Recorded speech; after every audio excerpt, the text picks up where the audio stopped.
little province has produced some great players and is rich in history at every level. You have the senior team, Seaman Weekly Kings, congratulations guys. You have the NHLers, my last name is Howe, Abel, Bauer, Locke, Bentleys. The builders, you have Ford, Hunter, Murray, Seaman, Jukes, Chanute. Hall of Fame goaltender and great competitor, my good friend Mr. Glenn Hall's here. And you have referee hockey enthusiast Dennis Portage is here. You have the Yorkton native and Stanley Cup champ, Metro Pricing. I met you today, I think it's an honor. And a true pioneer for all of us, First Nations blood, my good friend Freddie Saskatchewan. When I first met Freddie, I told him the story of my dad watching him play junior hockey in Moose Jaw. And my dad said to me, "This guy's as fast as a jackrabbit." And I thought to myself, wow, a human being can be as fast as a jackrabbit? That's really fast. So we're always chasing rabbits, right, Freddie? Always good to see you, my friend. Now, every one of our stories are a little different in the path to success. And it was hard, and it's supposed to be hard, because if it was easy, everybody would do it. And it just makes a person appreciate just a little bit more. There's trials and twists and turns, yet each one of us share one huge common denominator, and that's our Saskatchewan roots. We thank you for these days of support and encouragement and influence. Now, the hockey culture and talent in our province is iconic, and will continue to thrive and live on. I see it all the time in the eyes of our little Adams and Pee-wee hockey players.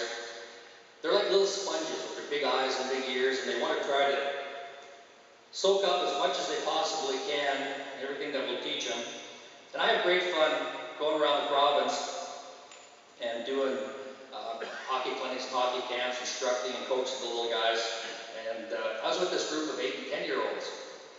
And when I'm asked the difference of coaching pros versus little kids, and coaching NHL and coaching the little kids on the ice, they want to know the biggest difference of coaching. I say, well, it's kind of focus, it's concentration. And maybe my good friend Willie Descharges will agree with me, because Willie coached in Dallas for the last couple of years. But when you talk to the pros, you tell them once, and they get it. You know, it's in the computer. They kind of give you the nod. And you go, okay, good. With little kids, repetition is important. And not that it's a big deal, but this one little guy named Marcus Joy, I'll never forget him. He's playing defense. He's in his own zone. And he passes the puck right across the front of his own net. So, whoa, whoa, whoa, whoa, heads up, we stop the play. And I'm like, hey, Marcus, whatever you do, don't pass the puck in front of your own net. You know, the other team's going to intercept it, might score a goal. So if you get the puck in your zone, skate it up, pass it up the wall, or pass it around the boards. He's looking at me nodding. I said, so don't pass it in front of your own net, Dave. Don't pass it in front of your own net. And he looks at me and goes, you smell popcorn?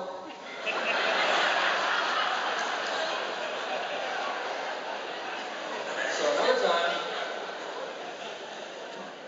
I'm going to give the big pregame speech to our little guys, our little mites. And I want to keep it pretty short because the attention span was really long. So I go, okay guys, my puck mentality out there, come on. You know, we're going to skate them, we're going to shoot them, I'll pass them, we're just going to work them, I'll hustle them. So, let's go. Any questions? The kid puts his hand up. I said, yes. He goes, I got a new goldfish. I'm like, let's go in one for the goldfish. You got to find out what motivates the little guys. I was at Hockey Day in Canada on PEI, and we were all telling stories about playing hockey outdoors, and whether we were playing on ponds or playing hockey or learning how to skate. And I told a story about, and you heard it a little bit, about learning to skate on Frenchman Creek, which is like 150 feet from our front door. And like I said, my dad would go out there and he'd chop the beaver down. And I'm telling this to these guys. And at night he'd chop the beaver dam, and the next morning we'd have fresh ice. And this one Canadian songwriter is listening to this. He's from Cape Breton. He goes, and he put it so eloquently. He said, how iconically Canadian that in the middle of Saskatchewan, in the dead of winter, a father used a beaver to flood a pond for a future Hall of Famer.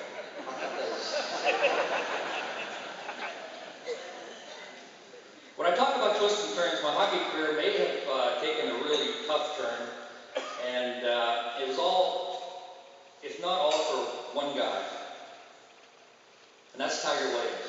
I might get a little emotional about it. I almost quit hockey at the age of 16 years old.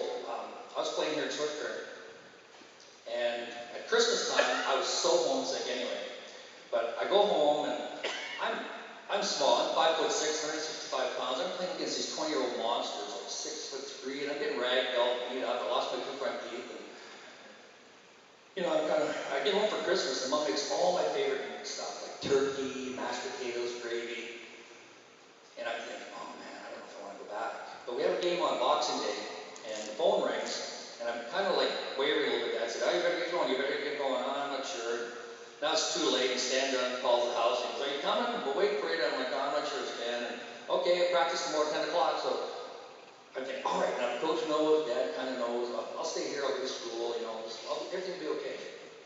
I don't have to play against those monsters anymore.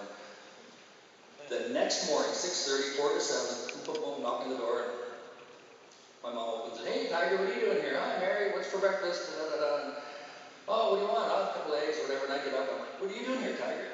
Like, oh, go send me down to get you. You coming back, or I got to stay here. Your dad hasn't hired hand, and don't come back without you. And I'm like, oh, are you crazy? I don't know if I'm going back. And Dad's listening to Tiger trying to talk me to go back, and I'm saying, no, I'm not sure. And I'm just wavering. Dad said,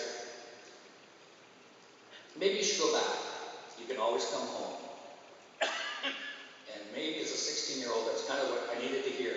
Oh, I can come home. This is great. So Tiger and I jump in the car, and went all the way back to Swiftcurrent. I was like, no one is going to touch you for the rest of the year. What? He goes, I'm playing left wing with you, and nobody will touch you for the rest of the year.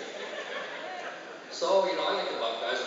Now these guys are turning around, they're squaring off with me. There's Tiger growling at him. I said, hockey's fun again. This is awesome. And he was the big brother I needed when I didn't have one.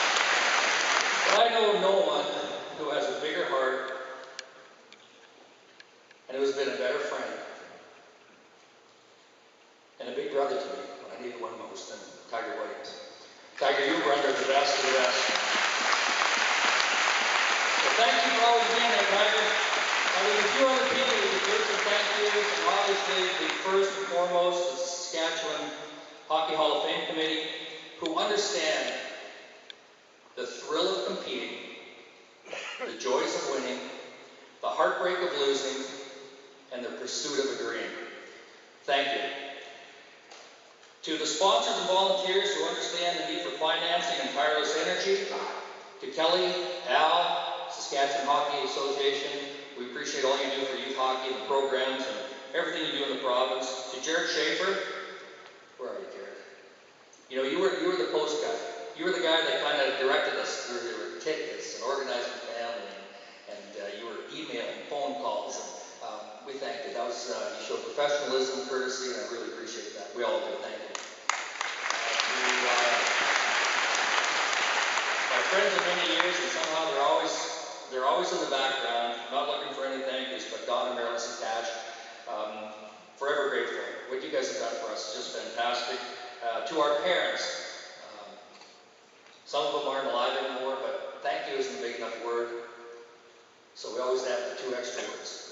Love you. To my little supporters here, my sister Kathy, my brother-in-law Steve, and Dwayne, Vicky, Lacey, and our little cousins back there with Sil and Walter and everybody waving. Thank you for your support. I love you. And to all the other inductees families, it's an exciting evening. And congratulations again. If you're anything like my little band, party on. And lastly, and especially not least, all of you.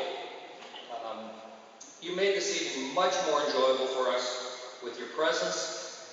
This is just fantastic support, and we thank you for coming out and celebrating with us. So party on, everybody. In closing, just let me say, hockey is a big part of our Canadian culture, and for me, it's wonderful to see the next generation of players and fans enjoying our great game. I'm proud of my Saskatchewan roots and very proud whenever I hear that hockey is Canada's Congratulations to the community of Swift Current, the chairperson, staff, and volunteers who put this little evening on. It was just great. You're all special people and a special part of Canada. So again, on behalf of all the inductees and their families, thank you for this great honor and your special hospitality. And God bless you.